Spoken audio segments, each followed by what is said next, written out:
দিবলগীয়া কোনো এটা নিৰ্বাচনত বিজেপি চৰকাৰে জয় হ'ব নোৱাৰে অৰ্থাৎ বিজেপি আৰু আৰএছএছ বহুত লোকে নৰেন্দ্ৰ মোদীক প্ৰধানমন্ত্ৰী পদৰ পৰা আঁতৰাব বিচাৰে আৰু লগতে শেহতীয়াকৈ অসমত হ'বলগীয়া 5টা উপসভা নিৰ্বাচনৰ দিন আজিলৈকে নিৰ্ধাৰিত কৰা নাই আৰু বিজেপিৰ যি সদস্য ভৰ্তিৰ যি অভিযান এই অভিযানতো ব্যৰ্থ হৈছে বিজেপি চৰকাৰ সো এই সকলোবিলাকে নিৰ্দেশ কৰে যে বিজেপি চৰকাৰক টাটা বাই বাই দিবলৈ হয় এনেদৰে হুংকাৰ জনাইছে গৌৰৱ গগৈ এক সংবাদ মেলত সেই ভিডিওটো মই আজি আপোনালোকৰ মাজলৈ আগবঢ়াই দিছো তেন্তে আহক ৰাজ পলম নকৰি সেই ভিডিওটো আপোনালোকৰ মাজলৈ আগবঢ়াই দিছো কিন্তু আজিৰ তাৰিখলৈকে উপনিৰ্বাচনৰ ডেট আমি গম পোৱা নাই এতিয়া যি বিজেপি অলপ দিন আগতে এটা সিদ্ধান্ত প্ৰকাশ কৰিছে কেবিনেট সিদ্ধান্ত যে এটা দেশৰ ভিতৰত একে সময়ত নিৰ্বাচন হ'ব লাগে আজি তেওঁলোকে ওৱান নেশ্যন ওৱান ইলেকশ্যনৰ কথা কয় কিন্তু আমি দেখা পাইছোঁ এতিয়া নিজৰ সুবিধা মতে এতিয়া হাৰিয়ানা নিৰ্বাচন বেলেগকৈ পাতিবলৈ বিচাৰে মহাৰাষ্ট্ৰ নিৰ্বাচন বেলেগকৈ পাতিবলৈ বিচাৰে উপনিৰ্বাচন বেলেগকৈ পাতিবলৈ বিচাৰে তাৰ মানে কি যদি নিজে প্ৰধানমন্ত্ৰী মোদী ডাঙৰীয়া এটা কেবিনেটৰ এটা সিদ্ধান্ত লৈছে ওৱান নেশ্যন ওৱান ইলেকশ্যন এই সময়তে ওৱান নেশ্যন ওৱান ইলেকশ্যন কৰি দেখক যি ৰাজ্যত বিধানসভা নিৰ্বাচন হ'ব লাগে য'ত উপনিৰ্বাচন হ'ব লাগে একে সময়ত একেদিনাই কৰাই দিয়ক সেইখিনি আকৌ তেওঁলোকে নকৰে আৰু নকৰাও কাৰণটো ৰাইজে এতিয়া গম পাই গৈছে যে বৰ্তমান চৰকাৰ এতিয়া স্থিৰ চৰকাৰ হিচাপে আমি গ্ৰহণ কৰিব নোৱাৰোঁ এতিয়া সকলোৱে বুজি পাইছে যে হাৰিয়ানাত তেওঁলোকৰ পৰাজয় হ'ল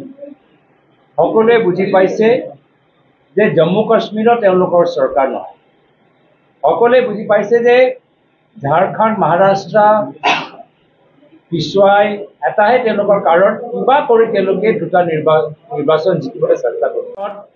প্ৰধানমন্ত্ৰী নৰেন্দ্ৰ মোদী ডাঙৰীয়া প্ৰধানমন্ত্ৰী গাদীত আৰু বেছি দিন এই নিৰ্বাচনৰ ফলাফলৰ পিছত আৰু বেছি দিন বহি নাথাকে ইতিমধ্যে আমি গম পাইছোঁ যে আৰএছএছৰ ভিতৰত প্ৰধানমন্ত্ৰী মোদী ডাঙৰীয়াৰ প্ৰতি ক্ষোভ বাৰম্বাৰ আৰএছএছৰ মোহন ভাগৱত ডাঙৰীয়াই কৈছে যে কোনোবাই নিজকে ৰজা ভাবিব নালাগে কাৰ ফালে ইংগিত দিছে আমি সকলোৱে জানো এই অলপ দিন আগতে বিজেপিয়ে কৈছে আমাক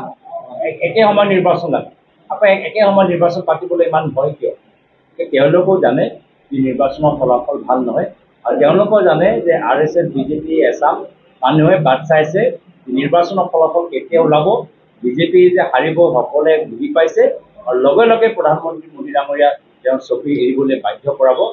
যাৰ কাৰণে বহুত বিজেপি ভিতৰৰ মানুহবোৰ শংকিত হৈ আছে এছাম শংকিত হৈ আছে এছাম আমাৰ দৰে বাট চাই আছে নামভৰ্তি যে বিফল হ'ল ইয়াৰ কাৰণে এতিয়া বিজেপি দল ভাবুকি দিবলৈ আৰম্ভ কৰিছে আৰু মাত্ৰ অসম ভিতৰত নহয় চাৰিওফালে আজি গুজৰাট ভিতৰতো তেওঁলোকে ক'বলৈ বাধ্য যে হস্পিটেলৰ ভিতৰত যদি কিবা এটা সুবিধা বিচাৰে তেতিয়া বিজেপি সদস্য হ'ব লাগে এই ধৰণৰ যে অহংকাৰ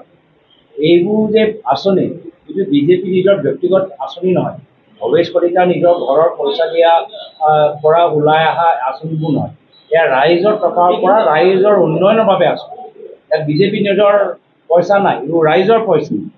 আৰু সেইকাৰণে বিজেপি শংকিত হৈছে যে তেওঁলোকৰ আগৰ দৰে মেম্বাৰশ্বিপ হোৱা নাই আৰু এই সংসাৰ পৰা নিজকে শুদ্ধ কৰিব লাগে নিজকে শুদ্ধ কৰাতকৈ একেখিনি তেওঁলোকে মানুহৰ ওপৰত দমন কৰি আছে